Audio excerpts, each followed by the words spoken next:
So we're just meeting Shauna Peak of the Monterey Bay Aquarium, and she's going to give me a real brief tour of, and what's the boat's name today? It is the Derrick and Bayless. Derrick and Bayless, and, cool. This boat was purpose-built for research and education, and of course recreation. And Sam, given that he's an expert sailor, he could probably give you better specs on the boat than I can. So in a catch rig, the smaller mast is in the back, the larger mast is out forward.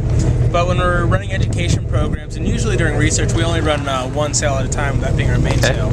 Just because it really frees up the whole boat as a platform for teaching and research. Some California sea lions there under the pier. They can jump up to twice their body length, and so they easily jump up to a place like that. That brings up the first thing we'd like to talk about, and that is our fisheries in California. Because for those marine mammals right there, you know what's on the menu tonight for dinner? Fish. But it's not just fish anymore. It used to be fish. It used to be all kinds of fish. Now it's the fish that we choose to leave in the ocean. Current estimates worldwide place it at about 90% of the large fish that were in the ocean 200 years ago are now gone. And it's because of the way we're fishing. Does anybody here do any fishing? Ocean fishing? How's it been for the last 20 years? Getting better? Getting worse? Worse. Getting worse.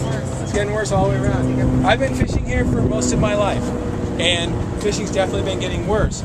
Except there's some bright spots here. Like, we've introduced the marine protected areas where you can only fish recreationally, not commercially anymore.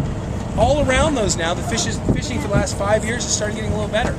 It's starting to pick up. We've learned how to protect some areas. What I want to talk about right now is the choices that we make when we select seafood for dinner and how that controls the worldwide availability of fish. Bottom trawling has been made illegal in California because of the habitat destruction. They go to federal waters 3 miles out. They drag that net. It's about as large as a football field, and it goes right along the bottom. There's a big chain down there. All right, 2 big metal doors, they call them, like planes, that hold the net, hold it open. And it grinds along the bottom, tearing up the substrate down there. And the fish that they're going after are little rockfish. They need that rocky habitat. All right, that's where they need to grow until they get big enough to fend for themselves. They need to be able to hide in all that area.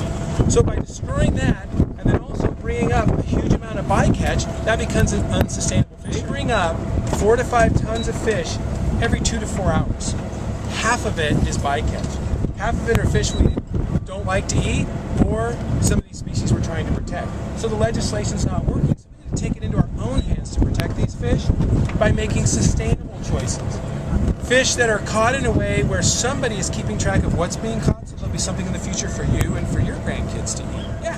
Now the bycatch, do they sort through that and throw it back, or is it too late at that point? It's dead, but It's they dead. cannot bring it to market, so it's thrown back dead. Okay. That's the big problem. There are crabs weeded, things on the bottom.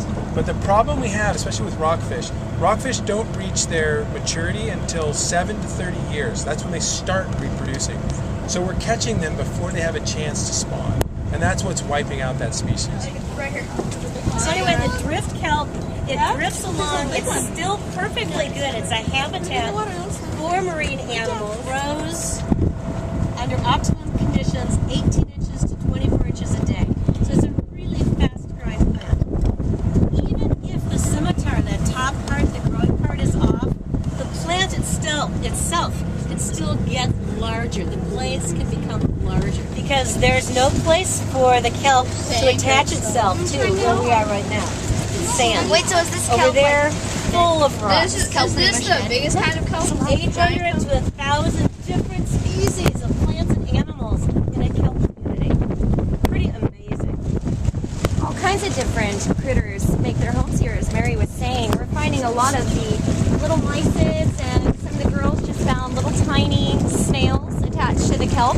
A lot of baby invertebrates, or animals without backbones, utilize the kelp as a place for shelter, especially in that holdfast, because that's a really good place to hide if you're a baby trying to grow up. A lot of seabirds out here resting on the surface, landing on top of the kelp bed, seeing if they can find a meal. And of course, everybody's favorite furry marine mammal, the sea otters.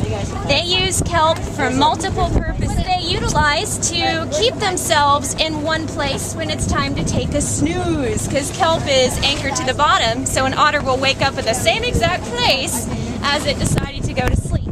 And also, kelp is a great place to put your bait in. And so what we're going to do is deploy the plankton net into the water, and then we're going to bring it back up, and we're going to see what we've actually caught. So this is going to give us a little snapshot of what's living in Monterey Bay today. I'm going to interrupt my end here.